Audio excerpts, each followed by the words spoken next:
আমল যদি করো, আমি আল্লাহর নবী গ্যারান্টি দিলাম তোমার জন্য জান্নাত ওয়াজিব হয়ে গেল। সুবহানাল্লাহ।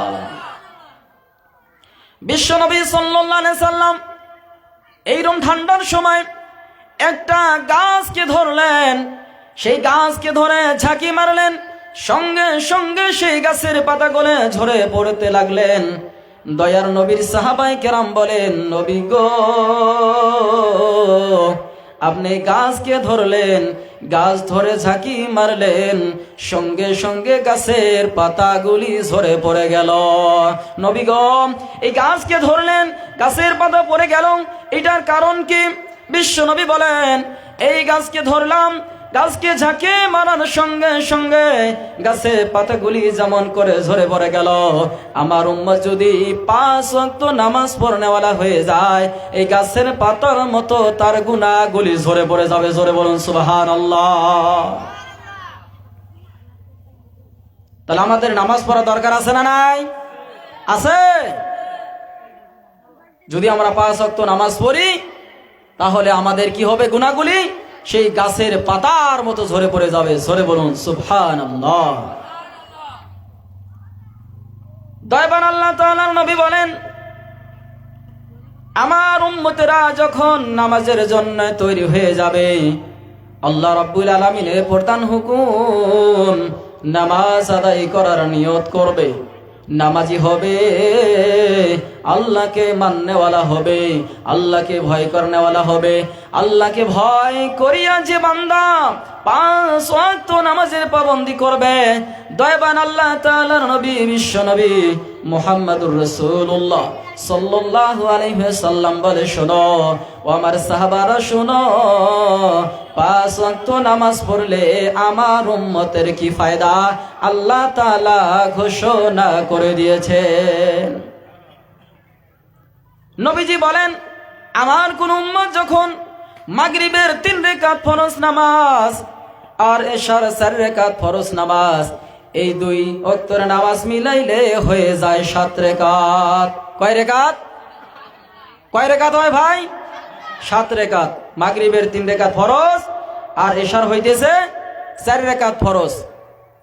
এই 2 ওয়াক্তের নামাজ মিলাইলে 7 রাকাত হয়ে যায়।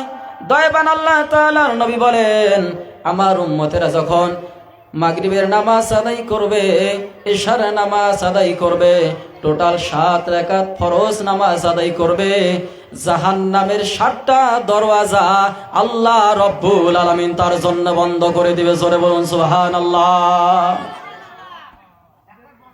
দয়াবান আল্লাহ তাআলার নবী বলেন, আমার উম্মত যখন যোহরের 4 রাকাত ফরজ নামাজ, আসরের 4 রাকাত ফরজ নামাজ, টোটাল 8 রাকাত হয়ে গেল, এই 8 রাকাত নামাজ আমার উম্মত যখন পড়ে নিবে, সঙ্গে সঙ্গে আমার উম্মতের জন্য আল্লাহ তাআলা জান্নাতের 8টা দরওয়াজা খুলে দিবে। বলুন সুবহানাল্লাহ।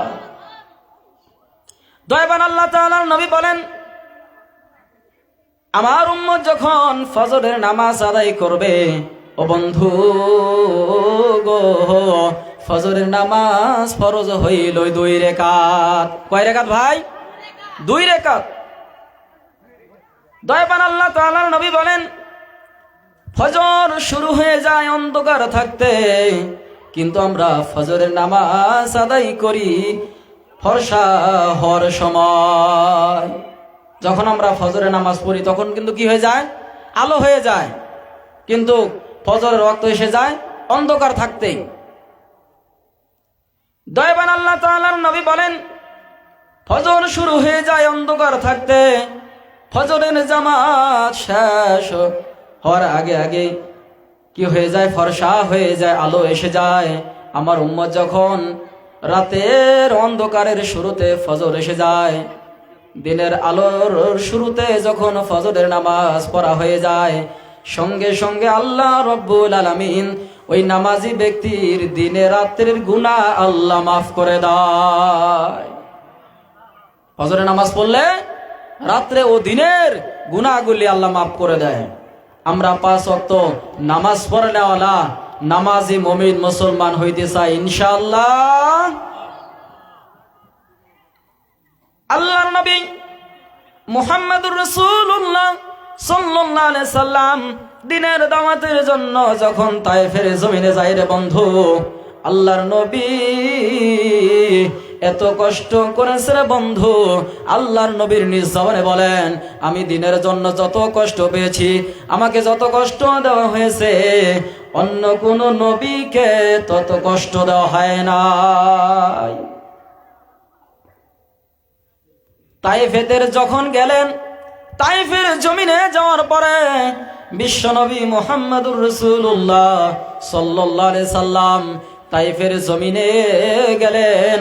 তায়েফের জমিনে যায়া আল্লাহর বান্দাদেরকে আমার নবী ইসলামের দিকে দাওয়াত দিলেন। ও তায়েফের মানুষেরা, তোমরা শুনো, একমাত্র আল্লাহ তাআলাকে তোমরা রব বলে স্বীকার করো।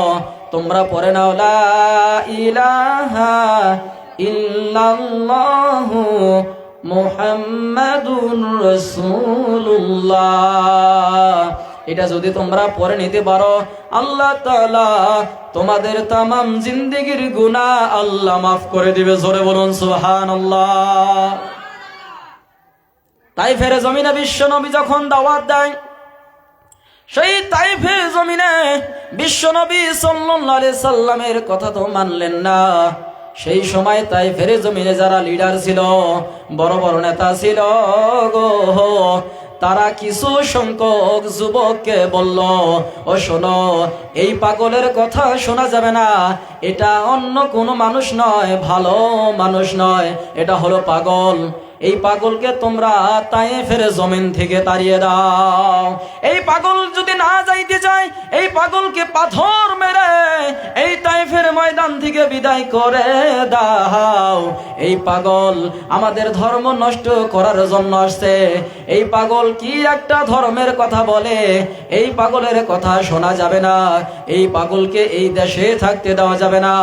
এই তায়েফের জমিন থেকে এই পাগল মোহাম্মদকে বিদায় করে দাও। এমনিতেই যদি না যায় রে যুবক, পাথর মারতে মারতে এই মোহাম্মদ পাগলকে বিদায় করে দাও।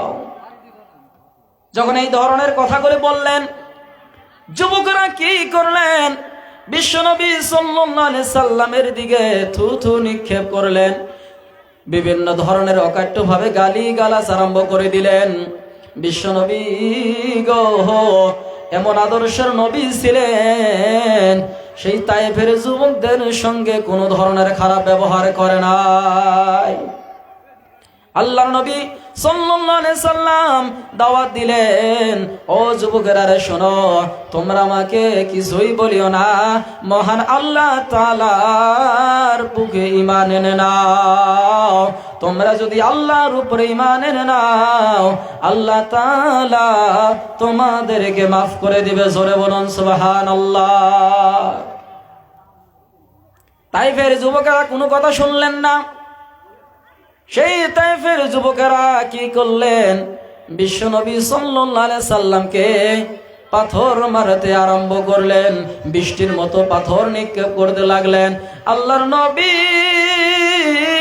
গো, আল্লাহর নবী এমন শরীর আল্লাহ দিয়েছেন, যে শরীরের মধ্যে আল্লাহ রব্বুল আলামিন মশা মাছি পর্যন্ত পড়া হারাম করে দিয়েছে।